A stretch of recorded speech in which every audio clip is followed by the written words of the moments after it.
नमस्कार दोस्तों, मैं रितेश कुमार सिंह। आज आप लोगों के बीच में जो चर्चा का विषय लेकर आया हूं कि हमारी जो नज़दीक में परीक्षा है यूपी ट्रिपल की, जिसमें असिस्टेंट स्टोर कीपर मंडी सचिव ग्रेड 3 का पेपर है और 27 अप्रैल को आपका वीपीओ का पेपर है और आने वाले दिनों में जूनियर असिस्टेंट क्लर्क 5512 का पेपर है। तो ये परीक्षा नज़दीक है और हमारे ऊपर प्रेशर भी है। हमें ये लगता है कि हमारी तैयारी कंप्लीट ही नहीं है या कंप्लीट नहीं हो पाएगी। तो आप लोग ये समझ लीजिए कि ये आप कोई भी पेपर देंगे, अब कितनी भी अच्छी तैयारी हो, आपको हमेशा ये लगेगा कि हम लोगों की तैयारी नहीं है। ये आप लोग देखे होंगे, कई एग्ज़ाम्स को दिए होंगे। अगर जो बच्चे नए हैं उनके लिए हो सकता है ये पहला अटेम्प्ट हो। बाकी जो पुराने हैं वो लोग अनुभवी भी हैं, उनको पता होगा कि परीक्षा के दौरान इस तरह से चीज़ें आती हैं कि हम जो पढ़ रहे हैं वो हमारा तैयार ही नहीं है, या हम परीक्षा में थोड़ा घबराहट टाइप की होती है। क्योंकि अब लगभग 10 से 12 दिन ये दो पेपर जो है असिस्टेंट स्टोर कीपर और सचिव ग्रेड 3 का बचा है। लगभग 12 तारीख को पेपर शायद है। तो लगभग आज 29 तारीख हो गई और लगभग 13-14 दिन बचा हुआ है। तो लोगों को घबराहट हो रही होगी कि हमारा कुछ तैयारी नहीं है और हम किस तरह से अब क्या करें और हमारा पेपर ख़राब हो जाएगा। तो भैया ये चीज़ें सबके साथ होती हैं, ठीक है। कोई कितनी भी तैयारी कर ले, जो सिलेक्ट भी हो जाता है ना, उसके साथ भी वही चीज़ें हुई रहती हैं। तो इसमें घबराने की ज़रूरत नहीं है। बस आपको ये करना है कि अब आपको रिवीजन करना है। इसके पहले मैंने असिस्टेंट स्टोर कीपर और सचिव ग्रेड 3 के लिए एक वीडियो बनाया था कि आपको लगभग शायद 18 या 19 तारीख में बनाया था कि 10 दिन में आपको क्या करना है, अगले फिर 10 दिन में क्या करना है। तो आपको अब अगला जो 10 दिन है 29 तक मैंने पहला 10 दिन बताया था, फिर अगला 10 दिन 30 से स्टार्ट किया था। अब आपको रिवीजन करना है। जितना भी आपने पढ़ लिया उतना पर्याप्त है। अब घबराने की ज़रूरत नहीं है, न कुछ एक्स्ट्रा पढ़ने की ज़रूरत है। जो आप लोगों ने पढ़ा है वो पर्याप्त है, बस उसी को रिवीजन करिए। 10 दिन में आप देखेंगे कि आप कम से कम एक बार तो टॉपिक को रिवीजन कर ही लेंगे। तो परीक्षाओं में इस तरह के प्रेशर से बचने का एकमात्र तरीका है कि जैसे अभी हो सकता है कि कुछ लोगों ने प्रैक्टिस सेट को कर रहे हों या कुछ लोग करके छोड़ दिए हों। तो प्रेशर हटाने का एक तरीका और भी होता है कि जब आपको लगे कि हमारा कुछ नहीं तैयार है तो एक प्रैक्टिस सेट सॉल्व कर लीजिए, 2-2.5 घंटा उस पर दे दीजिए।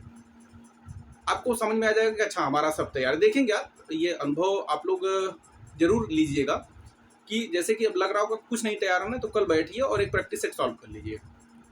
आपको जब आप प्रैक्टिस सेट सॉल्व करेंगे तो आपका बहुत अच्छी तरीके से वो सॉल्व होगा, अगर पढ़े हैं तो, ठीक है। अब भाई कोई पढ़ा ही नहीं है तो उसकी बात अलग है, लेकिन जो पढ़ा है उसके लिए वो चीज़ें प्रैक्टिस सेट जैसे ही मिलेगा, वो ऑप्शन मिलेगा, वो मार ले जाएगा, वो अच्छा ही कर ले जाएगा। तो ये परीक्षा में भी वही चीज़ें होती हैं, तो आपको घबराने की ज़रूरत नहीं है। और वीपीओ वाले भाई भी ध्यान दें कि अब कम से कम अब आपने जितना अभी तक पढ़ा है उसको एक तरफ करके सिलेबस को कम से कम, अभी आपके पास 27 अप्रैल तक का डेट है और आप कम से कम सिलेबस को 2 बार अगर कवर कर सके तो 2 बार जरूर कर लीजिए। अभी तक हमको लगता है कि एक आध 2 बार कर लिए होंगे, अगर 2 बार कर लिए हैं तो 1 बार और कर लीजिए। अगर कोई 1 बार किया है तो अभी 2 बार और कर सकता है। ये कहा जाता है कि परीक्षा के दौरान दिमाग बड़ी तेज़ी से काम करता है, तो रिवीजन बड़ी तेज़ी से होगा। आराम से आप बैठिए और रिवीजन को करिए, समस्या का समाधान हो जाएगा।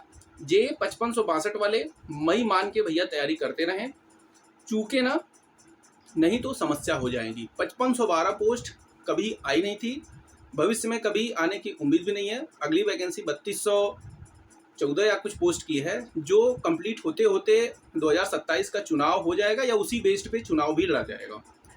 तो उसका भरोसा मत करें।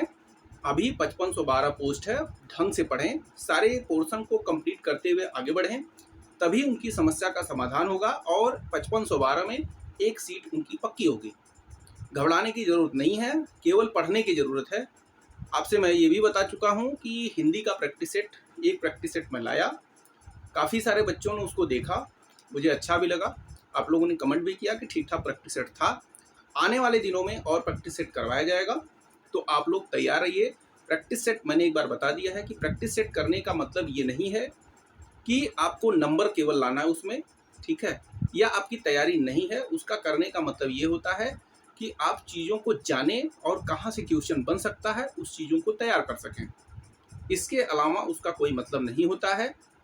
आपको प्रैक्टिस सेट एक माध्यम होता है जिसकी वजह से आप परीक्षा में अच्छा स्कोर कर सकते हैं। जब आप तैयारी करेंगे तब कि हमारा क्या कमज़ोर है प्रैक्टिस सेट में, हम कहाँ पे गलत किए, तो उस चीज़ को पढ़ना है आपको। बस यही एक बेस्ड होता है प्रैक्टिस सेट का। बाकी आप लोग खुद समझदार होंगे। बहुत परीक्षाएं, कुछ स्टूडेंट बहुत परीक्षाएं दिए होंगे, अनुभवी होंगे, कुछ नए होंगे। नए के लिए ये पहला अनुभव है, तो जो मैं बता रहा हूँ एक बार उसको करके देखिए। चीज़ों को बार बार रिवाइज करिए।